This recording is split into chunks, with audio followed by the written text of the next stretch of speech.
de Israel.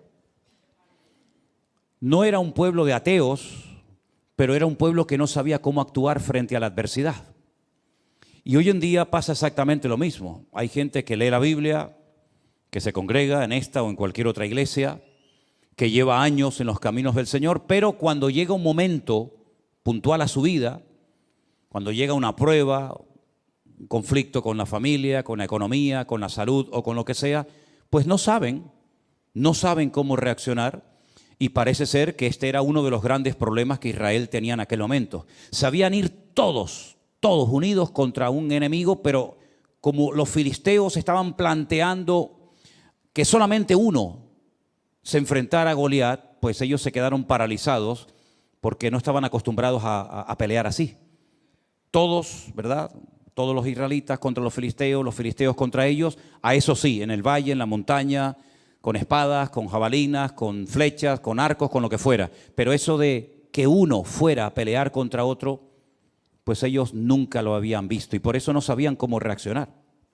Y es que las pruebas que van a venir a nuestras vidas no siempre van a venir igual, pero las pruebas que han venido a nuestra vida y que con la ayuda del Señor hemos logrado superar, nos tienen que preparar y nos tienen que ayudar a reconocer cómo actuar en las pruebas que van a venir sí o sí a nuestra vida, ¿verdad? David presenta su currículum. Tú tienes un currículum en el Señor, sea pequeño, sea grande, sea visible o no.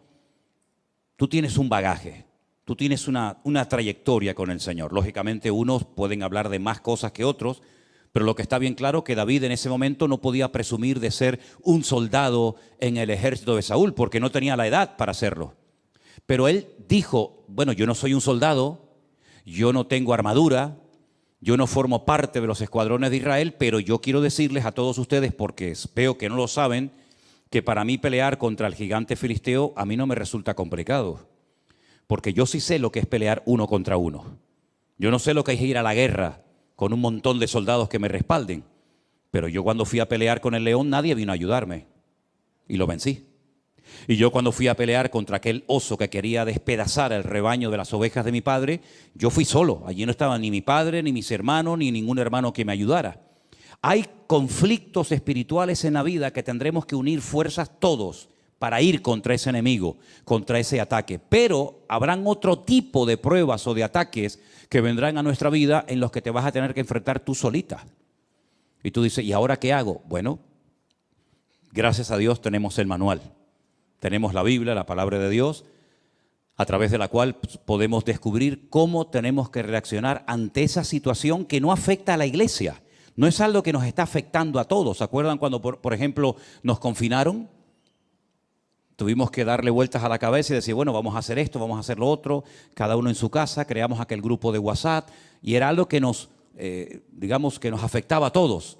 Pero luego hay muchas cosas que son tuyas, particulares, que no me afectan a mí, o las mías no te afectan a ti. Pero también tenemos que estar preparados y saber cómo reaccionar en todo momento. Ahora bien, cuando una persona en el mundo espiritual obtiene una victoria, hay muchas cosas que cambian.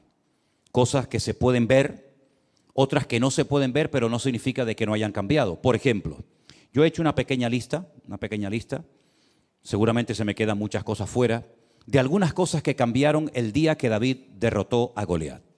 Por ejemplo, cuando él llega al campamento, una pregunta que él hace es, ¿qué le dará el rey como recompensa al hombre que derrote a Goliat? Y entonces fíjate lo que le dicen. Quiero que lean conmigo en el capítulo 17 de Primera de Samuel, el verso 25, dice así.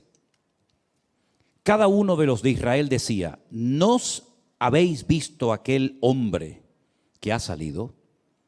Él se adelanta para provocar a Israel, pero ahora viene una palabra muy interesante. Al que le venciere, va a ser una recompensa solamente para el que logre vencer al enemigo, al gigante Goliat. El rey le enriquecerá con grandes riquezas. Le dará su hija y eximirá de tributos a la casa de su padre en Israel. Fíjate las tres cosas que obtendría como recompensa el hombre que venciera a Goliat. Número uno, sería enriquecido, se convertiría en parte de la familia del rey, porque el rey le daría una de sus hijas, y eximiría de tributos a la casa de su padre en Israel. ¿Merecía la pena o no ir a pelear contra el gigante Goliat? Se habrán presentado 1000 como voluntarios, ¿no? Habrán dicho, pues yo quiero eso. Yo quiero ser rico, quiero ser yerno del rey y quiero que además toda mi familia quede excluida de pagar impuestos. Pues la cruda realidad es que no se presentó nadie. La recompensa era extraordinaria, pero los voluntarios brillaron por su ausencia. Solamente David dijo, bueno, pues yo voy a ir a pelear. Pero él no fue a pelear contra el gigante Goliat por la recompensa. Él iba a ir con recompensa o sin recompensa. Él no estaba allí para hacerse rico aprovechando una oportunidad, ¿verdad? Y para bendecir a su familia, librándola de pagar terribles impuestos que tenían que pagar, ¿verdad? Él fue allí porque primeramente su padre lo mandó y él iba a ir porque él en ese momento, ese día, él se sentía como el representante de Dios en el pueblo. No va nadie, no va el rey, no va el hijo del rey, Jonatán o los demás hijos, no va nadie, no van mis hermanos. Bueno, pues voy yo, porque yo entiendo que esta es una oportunidad para que todo mi pueblo y todos los gentiles que están aquí sepan que nuestro Dios es un Dios que marca la diferencia, con recompensa o sin recompensa. Y yo voy allí, y yo le voy a vencer, y es cuando él hace aquella tremenda declaración. Él no habla de, bueno, tal vez, vamos a ver lo que pasa, que se haga la voluntad de Dios, que sea lo que Dios quiera, en fin. No, él habla con una seguridad tremenda. Es que hay momentos en la vida en el que no te puedes dar el lujo de dudar. Es sí o sí, es vida o muerte, es cara o cruz, no hay vuelta de hojas. Él no dice, bueno, en algún día tal vez vamos a ver si llevas 40 días molestándonos por la mañana, por la tarde y por la noche, pues vamos a ver si poquito a poco. Es que esa batalla no se iba a ganar poquito a poco. Mira, hay cosas en tu vida y en la mía y en la de todos y cada uno de nosotros que poco a poco las vamos a ir superando. ¿Estamos de acuerdo? Hay gente que me dice, bueno, yo tengo este vicio, o yo tengo esta atadura, o yo tengo esta costumbre. Mira, yo voy a ir poquito a poco. ¿Has conocido gente que habla así? ¿Tú eres de los que hablas así? Hay gente que me dice, poco a poco, sin prisa. Un poquito hoy, un poquito mañana. Ahora 3, mañana 2, pasado ninguno, pasado mañana 18. Poquito a poco. Y bueno, si tú te lo quieres montar así, si en vez de ir envenenándote de golpe te vas envenenando poquito a poco, pues como tú veas, ¿no? Pero es que hay otras cosas en la vida, si quieres llegar a un cierto nivel de madurez, que tienes que vencerlas de golpe.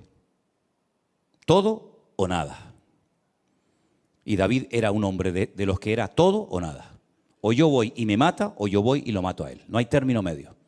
Porque fíjate que además David hace una cosa muy interesante, y es que él primeramente, antes de matar al filisteo, le lanza aquella piedra y la piedra no lo mató. La piedra lo hirió, dice que se le clavó en la frente y claro, el dolor tuvo que ser tremendo.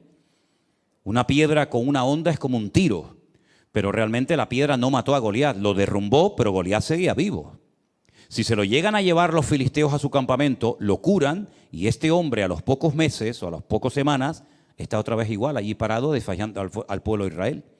Entonces David dice que salió corriendo y con la misma espada con la que quería Goliat matarlo a él, dice que él le cortó la cabeza. Y entonces sí, ya con la cabeza cortada, ya muerto el perro, se acabó la rabia, ¿verdad? Dice que cogió la cabeza y se la enseñó a la gente, dijo, ya está, se acabó. Es decir, que hay cosas que se pueden superar poco a poco, pero hay cosas que tienes que ser radical, tremendamente radical, porque o las vences tú a esas cosas, o ellas te van a terminar destruyendo y matando tu vida espiritual. Entonces David entendió que era un día clave en la historia del pueblo de Israel. Hay días en nuestras vidas que son claves. Hay días que marcan algo en el mundo espiritual, que se queda como una especie de marca indeleble en el mundo espiritual, que marcan una diferencia. Por ejemplo, el día que Abraham estuvo dispuesto a sacrificar a su hijo, eso quedó ahí marcado para el resto de la historia. El día que Jacob peleó con aquel hombre que dice la Biblia, no te dejaré, no te voy a soltar hasta que no me bendigas, ese día fue un día clave en la vida de Jacob. El día que sale de la cárcel José y le logra interpretar los sueños al faraón y le dice, mira, no solamente va a pasar esto, esto y esto y esto, en los próximos 14 años, sino que además tienes que hacer esto. Ese día marcó un antes y un después en su vida y en la vida del pueblo de los egipcios.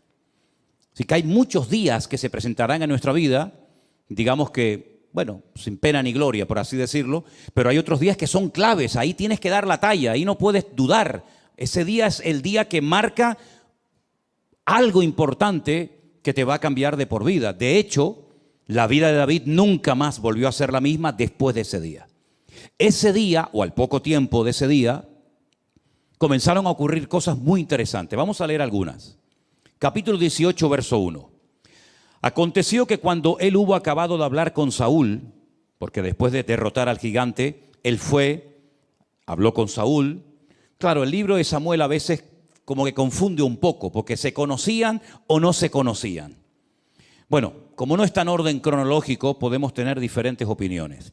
Pero lo que está bien claro es que David habló personalmente con el rey Saúl el día que derrotó al gigante Goliat. Y en ese día, en esa conversación, estaba presente un muchacho llamado Jonatán, que era el príncipe de Israel, el futuro heredero, el hijo del rey. Y aconteció que cuando él hubo acabado de hablar con Saúl, el alma de Jonatán quedó ligada con la de David y lo amó Jonatán como a sí mismo. Claro, los mal pensados, los de mente corrupta y los perversos, siempre le quieren dar una interpretación incorrecta al texto. Pero allí se fraguó y nació una amistad preciosa entre Jonatán y David, entre David y Jonatán, una amistad limpia, una amistad pura, una amistad verdadera. Y como él llegó a escribir tiempo más tarde, es mejor un amigo que a veces un hermano, ¿verdad? Entonces, eso es algo que ocurrió ese día. Ahí empezó una amistad, una relación entre amigos preciosa. Segunda cosa que ocurre, vamos a leer a partir del versículo 6, si os parece.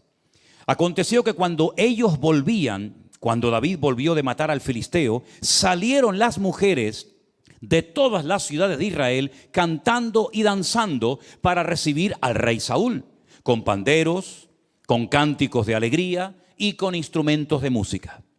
Y cantaban las mujeres que danzaban y decían: Saúl hirió a sus 1000 y David a sus 10,000. No le gustó la letra al caballero.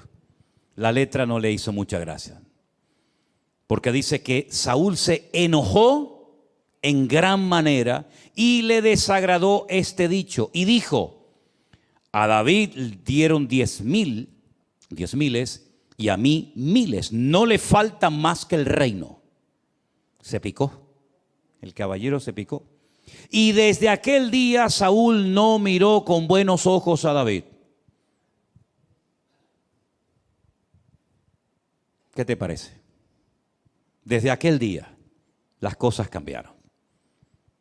Hemos obtenido una victoria tremenda, pero a partir de ese día Saúl se la sentenció al rey David. Aconteció que al día siguiente, fíjate qué cosa, esto ya es el mundo espiritual. Al día siguiente de esa reacción de enojo, de esos celos ridículos y absurdos, al día siguiente un espíritu malo de parte de Dios tomó a Saúl y él desvariaba en medio de la casa. David tocaba con su mano como los otros días y tenía Saúl la lanza en su mano. Y arrojó Saúl la lanza diciendo: enclavaré a David a la pared. Pero David lo evadió 2 veces. Fíjate las cosas que comienzan a cambiar a raíz de la gran victoria que ha beneficiado a todo el país, incluido al rey. Enojo, rabia, celos, envidia. ¿Qué te parece? ¿Buscó David en algún momento la reacción de Saúl de esta manera? Jamás. Pero hay cosas que tú no puedes evitar. Hay muchas cosas podemos evitar en la vida, pero hay otras muchas cosas que, por mucho que le des vueltas a la cabeza, hay cosas que no puedes evitar. Y una de ellas era que Saúl odiara y le tuviera unos celos enfermizos al joven David. Desde aquel día no lo miró bien. Unos celos tremendos. Y el resto de sus años los dedicó a perseguir a David. David al final saben que tiene que huir. y durante muchos años, desde los 17 aproximadamente, hasta los 30 que llega a ocupar el trono de Israel, está huyendo de cueva en cueva, de lugar en lugar, hasta que finalmente él dice, bueno, en algún momento me va a matar este hombre, me va a quitar la vida a Saúl. Dice que se fue a vivir con los filisteos. Pero claro, si llega a los filisteos, cuando tú le has matado al gigante filisteo, en cuanto te vean aparecer por allí, te van a matar a ti. ¿Qué es lo que hace David? Que era tremendo. Finge que está loco. Y se le cae la baba por la cara y se hace el loco y pintan las paredes y el rey dice, ¿no tengo yo bastantes locos para que me venga otro más? Y bueno, al final el loco fue una ayuda tremenda para el rey de los filisteos, en fin. Ahora llegó el momento en el que Saúl tenía que cumplir la palabra que había dado. El hombre que venciere a Goliat, yo le voy a dar a mi hija y lo voy a convertir en mi yerno. Vamos a ver si cumplió la palabra, ¿les parece? Versículo 17. Entonces Saúl le dijo a David, he aquí yo te daré a Merab, mi hija mayor. Generalmente se daba a la mayor y luego se daba a la menor, ¿verdad? Saben que en las notas musicales hay notas mayores y notas menores, ¿no? Pues le iba a dar la mayor y al final le dio la menor. Con tal de que seas hombre valiente y pelees las batallas del Señor. Mas Saúl decía, no será mi mano contra él, sino que será contra él la mano de los filisteos. Fíjate tú el plan que comienza a fraguar Saúl para quitarse de medio a David. Pero David le respondió a Saúl, ¿quién soy yo o qué es mi vida o la familia de mi padre en Israel para que yo sea yerno del rey? Oye, ese privilegio de ser yerno del rey no lo tiene todo el mundo, ¿verdad? ¿O eres de sangre azul? Ninguno aquí es de sangre azul, ¿no? ¿O no tienes ninguna posibilidad de llegar a ser familia del rey? Llegado el tiempo en el que Merab, la hija de Saúl, se había de dar a David, fue dada por mujer a Adriel. Ah, mira dónde sale este. Mira dónde sale Adriel. El meolatita. Estudien la historia de este Adriel, por cierto, muy interesante. No tengo tiempo ahora para entrar en eso. Pero fíjense por dónde. Pero Mical, la otra hija de Saúl, amaba a David. Y fue dicho a Saúl y le pareció bien a sus ojos. Y Saúl dijo, yo se la daré para que le sea por lazo y para que la mano de los filisteos sea contra él. Me dejan que les diga una cosa. No se sorprendan. Creo que nunca he dicho esto, pero hoy se lo comentaba a Elena y digo, oye, vamos a dejarnos de tener pena y compasión de Saúl. Saúl era malo, Saúl era malo, Yo durante años me daba pena, ¿no? Me daba esa cosita, esa tristeza por Saúl. Decía, pobre hombre, fíjate tú y tal. Pero es que Saúl era malo. Saúl era malo. ¿Y una persona mala en qué piensa? En cosas malas. Dice la Biblia en Romanos 8, los que son de la carne, ¿en qué piensan? En las cosas de la carne. Y los que son del espíritu, ¿en qué piensan? En las cosas del espíritu. ¿La cabra dónde tira? Al monte. Así de claro. Saúl era malo, pero sabía fingir y sabía aparentar. Yo te voy a dar a mi hija. Ese privilegio no lo tiene nadie en Israel. Se ve que las dos hijas, la mayor Merab y la menor Mical, en ese momento eran solteras. Y claro, oye, es un detallazo por parte del rey permitirle casarse con una de sus hijas. Entonces él va a quedar bien ante la gente, pero es que en el fondo esa no es la intención de Saúl. La intención es que los mismos filisteos acaben con la vida de David. Y mira lo que él intenta hacer. Saúl le dijo, yo se la daré para que sea lazo, para que la mano de los filisteos sea contra él. Dijo pues Saúl a David por segunda vez, tú serás mi yerno hoy. Mandó Saúl a sus siervos, hablad en secreto a David, diciéndole, he aquí el rey te ama y todos tus siervos te quieren bien. Sé pues yerno del rey. ¿Verdad?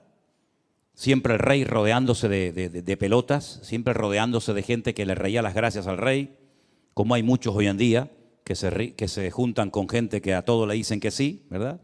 Los criados de Saúl hablaron estas palabras a oídos de David, y David dijo, ¿os parece a vosotros que es poco ser yerno del rey, siendo yo un hombre pobre y de ninguna estima?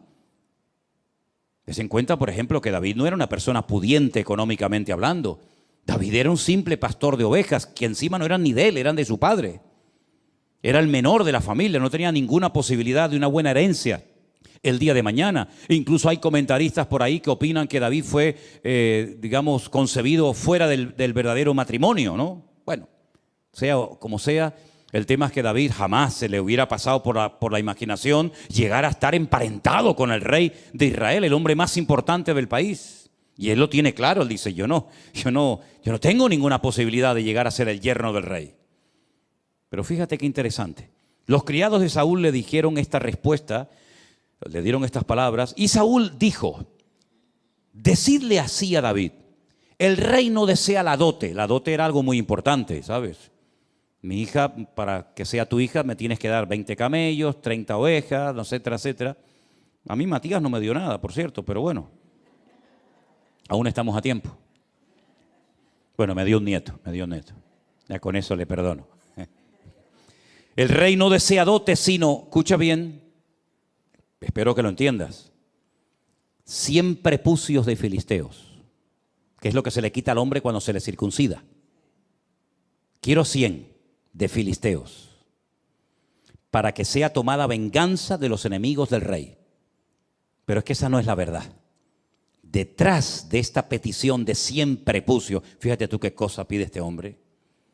Saúl lo que quería hacer es que David cayera en manos de los filisteos, porque sobra el decir, no me hagan que dé demasiadas explicaciones, pero sobra el decir que para llevarle en una bolsa 100 prepucios de filisteos al rey Saúl, primeramente habrá que matarlos. Y después una vez matarlos o dejarlos medio heridos, ¿no? Me tengo que enfrentar a 100 para poder llevárselos al rey Saúl. Porque en el fondo, alguno de ellos lo va a terminar matando. Esto no es como las películas americanas que saben que sale el héroe corriendo por un campo abierto, le disparan 5,000, ni uno le da.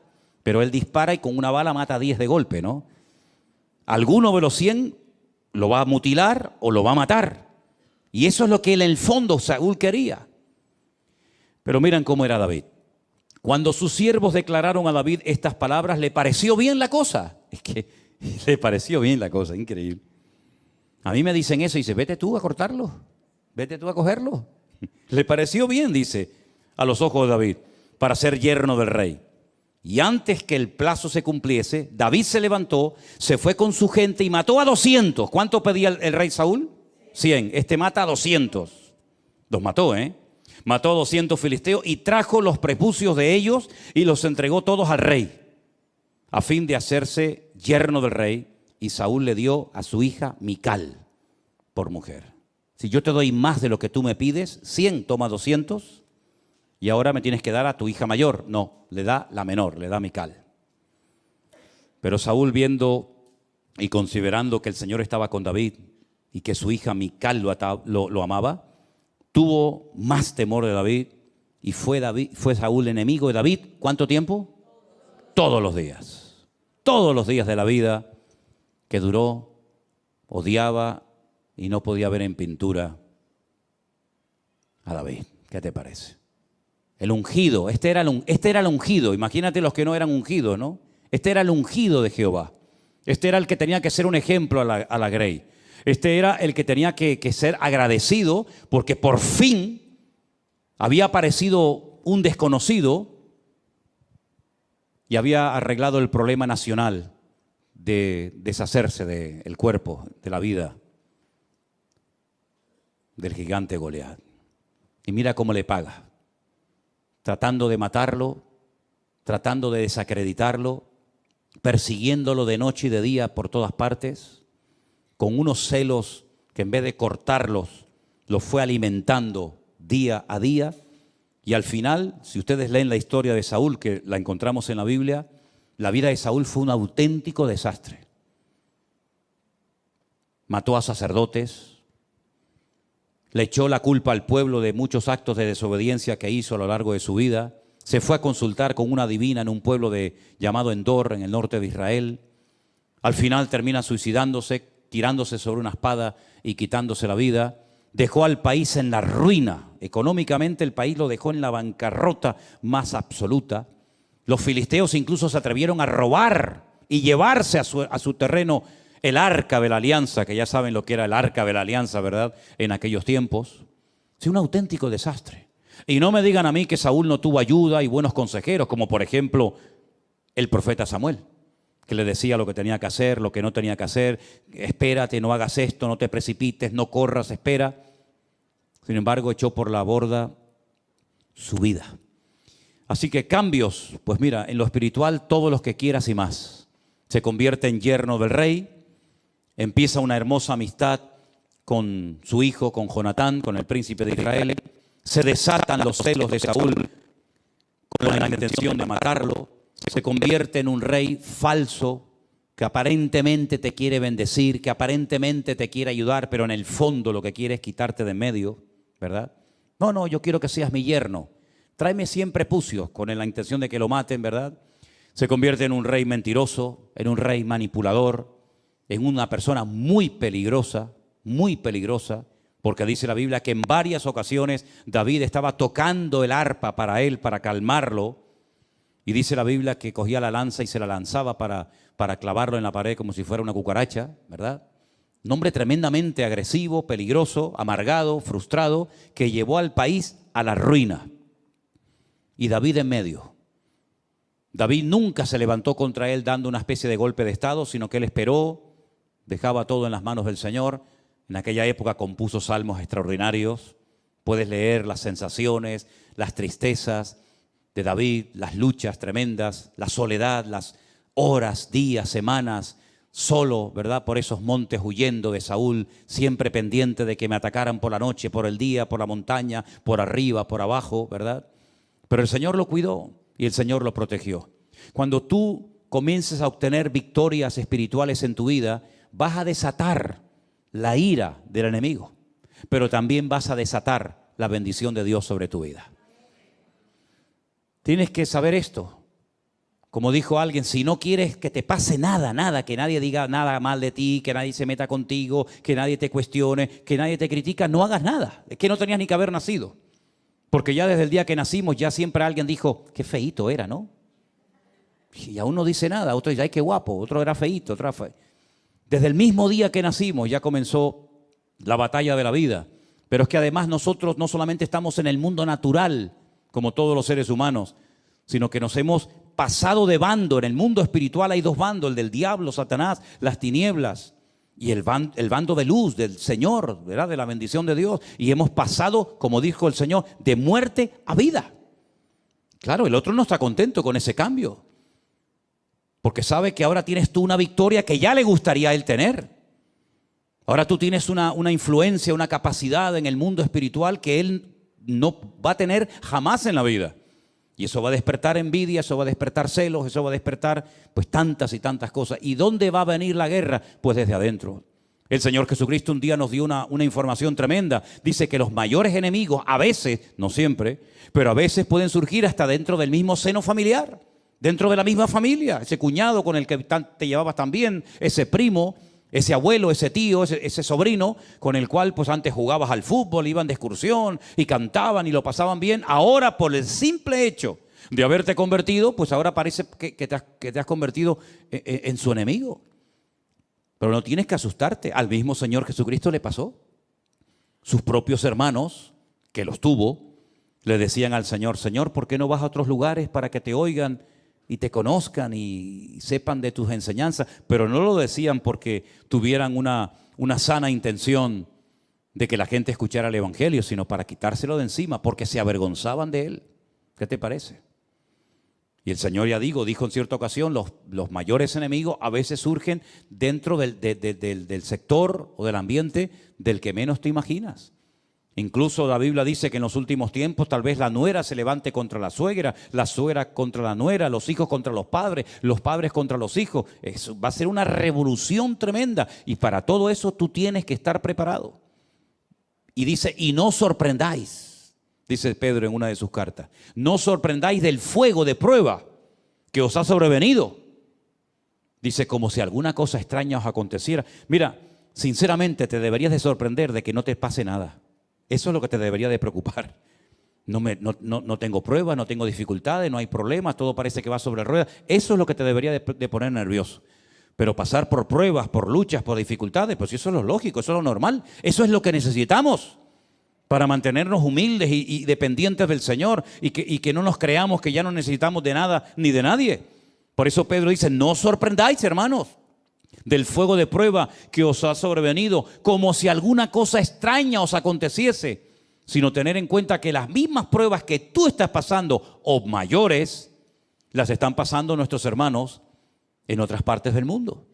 Por lo tanto, no es cuestión de una ridícula resignación y decir, bueno, a mí me tocó esto y aquí... No, sino, oye, levántate, pelea, lucha, pelea la buena batalla, dice la Biblia. Pablo dice, pelea, esfuérzate, echa mano de la vida eterna. Él habla de una armadura, él habla de casco, él habla de espada, habla de yelmo. Es decir, él está empleando incluso hasta términos militares, porque la guerra espiritual es real y tú tienes que saberla. Y no derrumbarte, no venirte abajo y decir, bueno, ¿qué me está pasando? No sé, yo estoy leyendo la Biblia, estoy orando, estoy haciendo las cosas bien. ¿Por qué me pasa eso? Pues precisamente por eso. Precisamente por eso, porque estás sacudiendo el avispero. ¿Quieres coger miel? Claro, es muy fácil ir a un supermercado, a una tienda y coger de la estantería un bote de miel. Claro, a ti no te ha costado nada, pero vete a buscarla. Vete a buscar miel. Hay países donde hay gente que son recolectores de miel y tienen que descolgarse con unas cuerdas tremendas y untarse el cuerpo con barro y llevar antorchas y humo, porque tú te vas a meter en el avispero y le quieres robar a la abeja la miel. Tú date cuenta que una cuchara, una simple cuchara de miel tarda toda una vida, una abeja. Por poco me sale oveja. Una abeja tarda toda una vida para hacer una cucharada de miel y tú se la vas a quitar. Y dices, de aquí, de eso nada. Y vas a matar a la reina y te vas a meter en el panal. Y salen picados por todas partes. Y hay gente que incluso ha muerto porque son alérgicos, ¿verdad?, a las picaduras de las abejas. Y si tú quieres obtener grandes victorias en tu vida, pues vas a ser picado y vas a ser atacado por todas partes. Pero dice la Biblia, mayor es el que está en ti que el que viene contra ti. ¿Cuántos dicen amén? Así que David supo perfectamente que su vida nunca más iba a volver a ser la misma. Al poco tiempo, por la mala cabeza, por la mala actitud, por los pecados, por la constante actitud de desobediencia de Saúl, Dios dijo, basta. Y esto sí que es terrible. Para mí esto es lo peor que le puede pasar a un ser humano en la vida cuando Dios dice, basta. Y lo ha hecho en varias ocasiones, ¿eh? Lo hizo con Faraón. Lo dijo, ¿no quieres dar tu brazo a torcer y reconocer que todos estos milagros, prodigios, maravillas, estas plagas tremendas son producto de mi intervención? ¿No quieres? Pues ahora yo me voy a encargar de endurecerte el corazón. ¿Quieres ser duro? Yo te lo voy a endurecer como el pedernal. Y no te voy a dar oportunidad ni para que te arrepientas. Fue tremendo. Cuando Dios llega a esos extremos, imagínate. Pues con Saúl llegó exactamente igual. Dijo, Samuel, no ores más por él. Pero no ores más por él. Lo he desechado. Y Dios no dice, bueno, no, te he desechado, basta, se acabó. ¿Y ahora qué hacemos? Tienes que ir a Belén, a la casa de un tal Isaí, convoca a sus hijos y yo te voy a decir lo que vamos a hacer. Vamos a escoger a otro rey fiel conforme a mi corazón. Todos conocemos la historia, ¿sí o no? Llega a Belén, llega a la casa de Isaí, allí están sus hijos. Él se va a acercar al mayor, que era lo lógico, ¿no? Ungir al mayor, al primogénito, y el Señor le dice, ese no es. Bueno, pues será el siguiente, ese tampoco. Y el otro tampoco. Y al final Samuel está desconcertado, él es profeta, varón de Dios, pero en ese momento como que no tiene mucha luz, que digamos, y le dice al padre, oye, una pregunta, ¿tú tienes a otro hijo? Porque yo he traído aquí el cuerno del aceite especial para derramarlo sobre la cabeza de uno de tus hijos. Tú me has dicho que has llamado a todos tus hijos y a mí el Señor no me da paz con ninguno de ellos. Aquí pasa algo. Y le dice, bueno, es que tenemos a otro. ¿Cómo que tienes a otro? ¿Y por qué no lo has llamado? ¿Qué cosa, no? Ni su propio padre lo llamó. Cuando le dijo Samuel, llama a todos tus hijos. Y a David no lo llamó. ¿Qué te parece? Dile que venga. Porque no nos vamos a sentar a la mesa ni a comer hasta que David venga. Y dice la Biblia que nada más entrar, claro, imagínate las pintas con las que vendría. Un montón de días, semanas en el monte, con un olor terrible, los pelos así como los que tiene ahora mismo un hermano por ahí arriba. Y claro, tú imagínate aquello, decir, ¿y este quién es? ¿este quién es? ¿De dónde ha salido esto? Si no, este es mi hijo David. Dice, este es David. Y el Señor dice, úngelo, porque ese es el rey, el futuro rey de Israel. Es impresionante, hermanos, cómo Dios rompió todos los patrones, todas las normas de la época para ungir al que nadie, ni siquiera su propio padre, contaba con él. Y a partir de ese día dice que Dios cambió su corazón, mudó su corazón, y el Señor comenzó a bendecirlo y a prepararlo y a ungirlo. Pero claro, si quieres ser rey, lo primero que tienes que hacer es conocer tu país. Y lo vas a conocer, ya verás que lo vas a conocer, pero bien, bien que lo vas a conocer. Vas a conocer hasta dónde se ocultan las ratas. Vas a conocer el país, pero palmo a palmo. Ese sí que fue un Rambo verdadero, ¿eh? Y comenzó desde prácticamente a los pocos días, ya digo, 17, 18 años como mucho, hasta los 30 años, huyendo de un lugar a otro, con un calor que hace en esos lugares donde él se escondía. Fuimos un día a la cueva de Engedi. Es una cueva que está en el oasis de Engedi, en el desierto. Y llegamos allá arriba y nos dijeron, en esa cueva se escondió Saúl. Y allí dentro estaba el rey David, que podía haberlo matado y no lo hizo. Es decir, una vida de una preparación tremenda. Pero el Señor dice, ese es al que yo he escogido. Ese es al que yo he escogido. Y saben, queridos hermanos, Dios no se equivocó con David. David no era perfecto, no hay ningún ser humano perfecto, ni David, ni Abraham, ni Moisés, ni ninguno, pero ese era un hombre con el cual se podía contar, porque tenía una buena característica. Tal vez otros dirán, sí, pero es que en esto, bueno, tenía una característica extraordinaria, que es lo que marca la diferencia entre un creyente y otro, es la verdad, y es que era un hombre obediente. Dios le decía una cosa y él lo hacía. Fíjate cuando el rey Saúl, fíjate que aún no era rey, y Saúl le dice, tráeme 100 prepucios de filisteos. Él no era tonto. Él sabía que podía perder la vida peleando contra 100 filisteos. Y no le trae 100, le trae el doble, le trae 200. Pero es que era así, era tremendamente radical. Siempre iba más allá de lo que se le pedía. El padre le dijo, pero esto lo traía ya era su naturaleza, era parte de su esencia, de su personalidad. 100 prepucios, no, 200. Le dice el padre, vete a cuidar las ovejas. Y claro, viene un león y podía haber salido, papá, mira, perdona, pero viene un león, yo salí corriendo. No, mi padre me ha dicho que cuide las ovejas y yo voy a cuidarlas, aunque tenga que pelear contra un león. Nosotros lo hubiéramos hecho, hermano. Tú lo hubieras hecho, Luis. Tú lo hubieras hecho. Ustedes lo hubieran hecho. Si a veces entra una cucaracha a la casa. Una cucaracha. No estoy hablando de cocodrilos ni dragones. Una cucaracha. Y parece que ha entrado Belcebú. Un perenquén, no sé si por ahí que nos ven, perenquén es un lagartito que se pega a las paredes, que se come los mosquitos, las arañitas y esas cosas, que son buenos, los perenquenes son bonitos. Se pegan ahí con sus patitas a los balcones. Sí, trae un perenquén aquí para que veas a más de uno corriendo. Pero es que ahora le viene un león y podía haber dicho, hombre, yo una cosa es cuidar las ovejas de mi padre y otra cosa es enfrentarme con un león. Estamos hablando de cosas muy diferentes. Pues él se queda. Y él se queda y mata al león y no se queda satisfecho con herirlo, sino lo mata. Y al poco tiempo un leoso. Y bueno, ya no le vinieron más porque dijeron los animales, no vayan contra este, que aunque vaya quien vaya, nos va a matar a todos.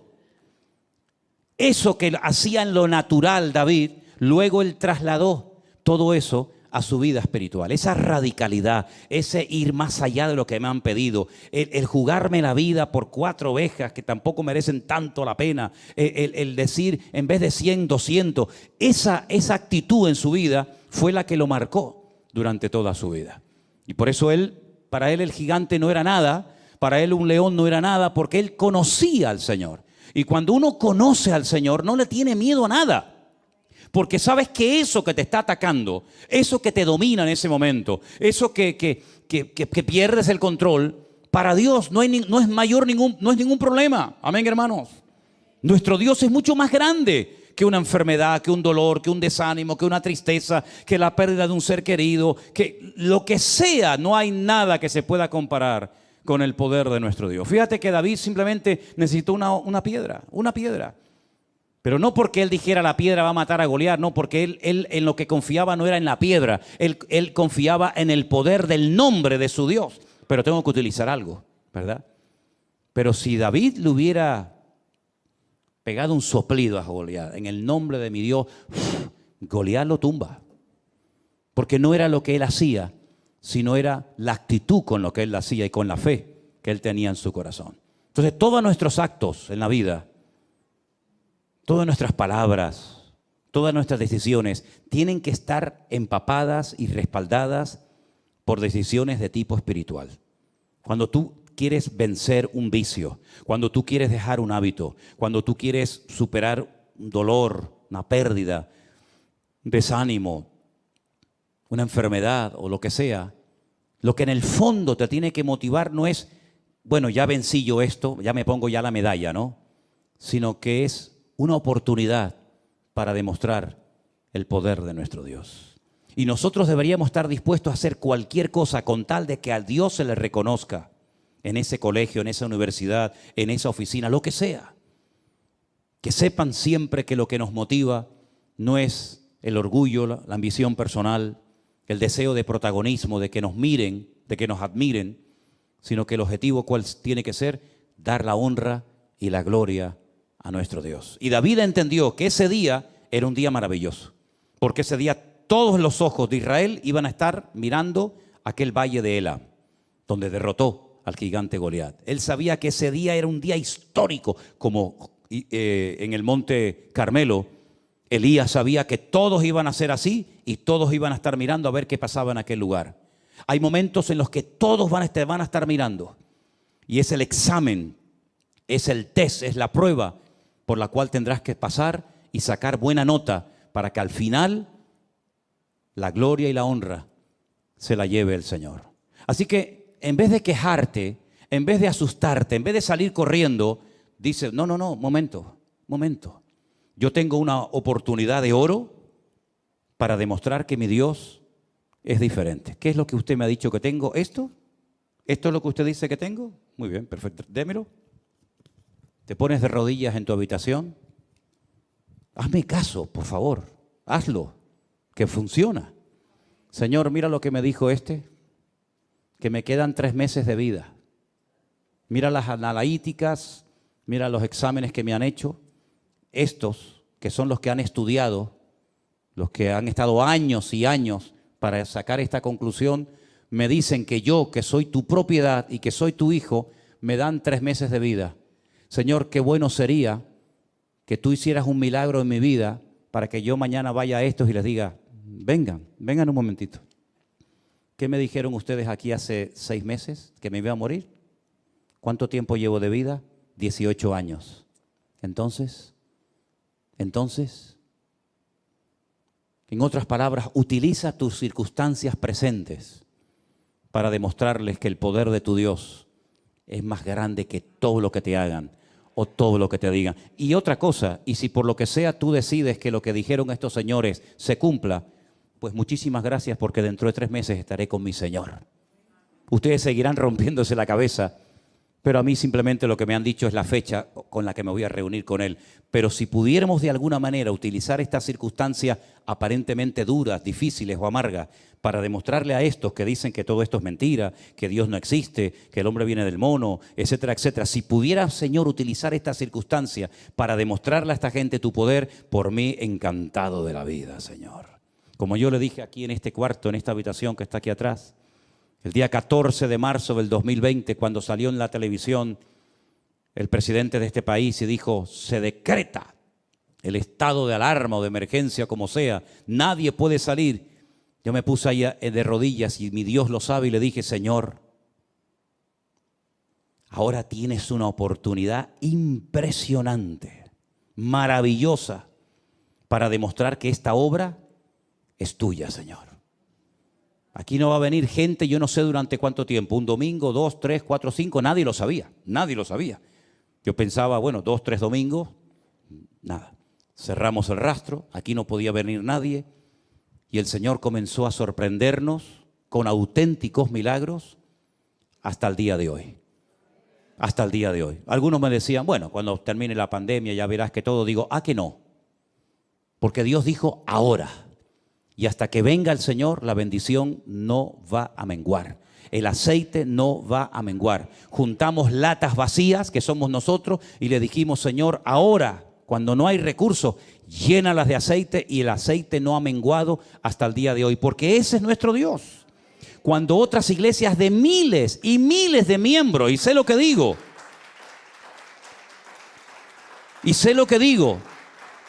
lamentablemente se cerraron, solamente por ponerles un pequeño ejemplo, podría ponerles muchos. Pero cuando yo conocí a unos hermanos, que no sé si me estarán viendo ahora, son de California, de Los Ángeles, creo que viven por allí en un desierto, no me acuerdo cómo se llama aquel lugar, pero es un desierto, ¿eh? Pues cuando yo les dije, hermanos, los conocí en Israel, después estuve con ellos en Estados Unidos, ¿a qué iglesia van ustedes? Y me dicen, nosotros íbamos a una iglesia, pero en el tiempo de la pandemia se cerró, como todas. Digo, sí, ya lo entiendo, pero ya terminó la pandemia. ¿Y ahora qué? Dice, no, el pastor nos juntó, no se transmitió, no se hizo nada durante el tiempo de confinamiento y el pastor nos juntó y nos dijo que se iba a cerrar la iglesia. Que cada uno se buscara la vida, unos se reunían en casas, otros se fueron a otra iglesia, otros no se fueron a ninguna parte, lamentablemente. Cerramos la iglesia, dijo el pastor. Y yo le dije, perdone que le haga esta pregunta, no la suelo hacer sinceramente porque no es algo que me quita el sueño ni me preocupa, pero en este caso sí me atrevo a preguntarle, ¿y cuántos seréis en la iglesia? ¿Cuánta gente se congregaba en aquel momento? Y si éramos 2.000 miembros. Digo, 2.000 miembros. 2.000. Y cerró la iglesia. Digo, ¿y por qué? Dice, porque no había recursos para pagar la luz, el agua, los teléfonos, el alquiler. Digo, con 2.000 personas. Y nosotros que éramos 4 gatos y un perro herido. 2.000 personas y cierran la iglesia. ¿Pero cómo puede ser esto? ¿Y la cerró? La cerró, pero te digo un ejemplo. Te podría contar muchos más. Entonces cuando yo le dije al Señor, Señor, se nos viene un gigante imponente, tremendo. Pero si tú quieres, Señor, si tú dices, ahora esta iglesia va a ser usada para tu honra y para tu gloria. Y ya lo creo que lo fue. Ya lo creo que lo fue y lo sigue siendo. Porque el Señor es fiel. Y cuando ponemos nuestra piedrita en el bolsillo y decimos, Señor, yo nada más tengo una piedra. El tipo mira cómo viene, pero yo voy en el nombre de mi Dios. El Señor sorprende. Y el Señor bendice. Y el Señor demuestra que la iglesia no es tuya ni mía. La iglesia es de Él. Y dice la Biblia que Él la sustenta y Él la cuida. Por eso yo creo, y termino, y cuando digo termino, que Dios está buscando gente valiente. Así de claro. Dios está buscando gente valiente que se la juegue por Él en lo económico, que se la juegue por Él en lo que haga falta. Y yo creo que Dios está buscando de todo corazón, y lo digo de verdad, gente valiente en estos tiempos. Gente que no le tenga miedo a las circunstancias. Gente que no le tenga miedo a lo que está pasando allá afuera. Gente que le crea a Dios y que diga, Señor, yo te creo a ti. Y si tengo que comer una cebolla sola, un pan todas las noches debajo de un puente, yo lo voy a hacer, pero yo voy a seguir sirviéndote. Yo creo que Dios, a ese tipo de gente, Dios la honra y Dios la bendice y Dios la prospera. Y yo espero que entre nosotros, todos nosotros podamos decir, nosotros somos los valientes del pastor Manolo Sierra. Porque no se olviden ustedes que David sí era muy ungido, muy poderoso, pero hay una lista que dice los valientes de David. A mí me gustaría tener una lista de los valientes. Y espero que todos ustedes formen parte de esa lista. Amén, hermanos. Cierra tus ojos ahí donde estás, por favor. Repite hoy lo que confesaste el domingo. Señor, yo confieso en fe que mi enemigo, mi gigante, ha sido derrotado y vencido en el nombre de Jesús. Llámese como se llame. Este se llamaba Goliat. El tuyo no sé cómo se llama, pero menciónalo, nómbralo. Este gigante que es, etcétera, lo que sea, en el nombre de Jesús hoy caes y nunca más volverás a levantarte y amargarme la vida. Porque hoy te derroto en el nombre de mi Dios.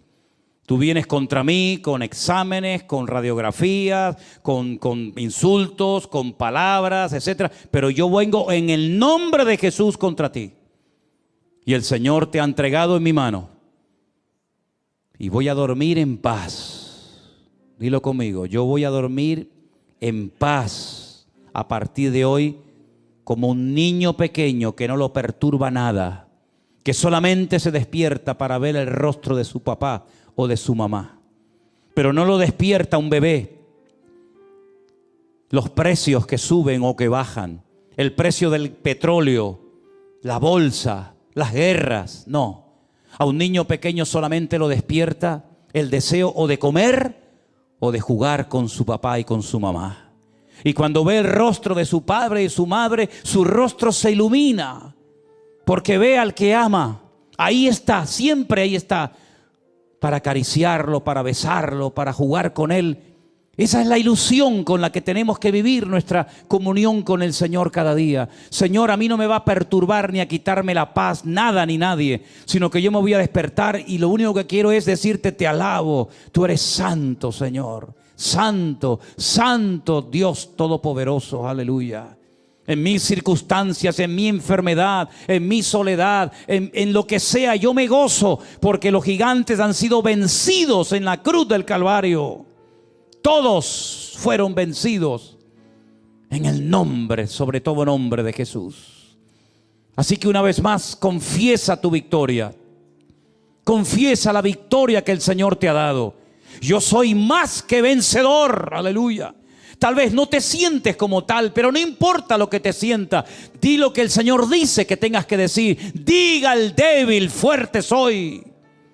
Él renueva las fuerzas del que no tiene ninguna. Correrán y no se cansarán. El sol no te fatigará de día, ni la luna de noche. Por un camino vendrán y por 7 huirán. ¿De dónde vendrá mi socorro? Mi socorro siempre vendrá del Señor. Porque sus ojos están abiertos de día y de noche, y mi pie no tropezará ni resbalará. Porque Él me cuida, me guarda, me bendice, me sustenta, me protege, me unge. Y Él guarda cuando salgo y Él guarda cuando entro, cuando me levanto y cuando me siento, cuando camino y cuando duermo. El Señor está a mi lado. Caerán por un lado, caerán por otro lado, pero yo estoy firme, parado en la roca eterna que es Jesucristo, aleluya. Yo estoy parado en esa roca y vendrán vientos, vendrán tempestades, vendrá lo que venga, lo que sea, pero mi casa permanecerá porque yo he puesto mi fe y mi confianza en el eterno Dios, aleluya, al cual le doy la honra y la gloria en este momento, mi Dios. Y cuando el enemigo ve a un pueblo unido, a un pueblo que tiene las ideas claras, que pone su confianza en Dios y en su palabra, teme y sale corriendo, porque sabe que contra ese pueblo, contra esa casa, no puede hacer absolutamente nada. No dejen de alabar a Dios en medio de las circunstancias. No dejes de gozarte y de alegrarte en medio del dolor, en medio de la lágrima, no importa, porque esa es la mejor agua para regar la bendición de Dios. Señor, en el nombre de Jesús anhelamos tu bendición. Como tu siervo Jacob la anhelaba y la quería, nosotros te pedimos: bendícenos en esta noche.